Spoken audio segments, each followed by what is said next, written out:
The mayor of Bulawayo, Councillor David Coltart, says he has not been formally invited by the government to attend the Independence Day celebrations this Thursday, 18 April. Sezvamunoziva, David Coltart ndicho chibaba ndicho chiri kudevelopa Bulawayo zvingaiti pane rengi yakadevelopa zvakashamisa vanhu nyangwe negovernment yakaona kuti ya panapa taita mayor. Asi vataona kuti pane news dziri surprising dziri kuti aiwa abanze haana kuinvitiwa pama independence celebrations ari kuitika muzara nhasi. Tiramira mashoko ataona kuti wasubscriber wolaika wotina on the bell icon. Noti anonyora achiti, councillors, I need to explain my position to you over regarding the Independence Day celebrations today.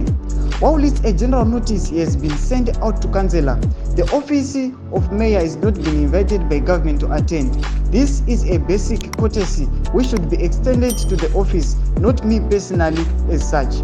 I have also been advised that in recent years, mayors were snubbed at Independence Day celebrations to such an extent that they no longer attend. Or at least I hope this treatment of mayors has ended.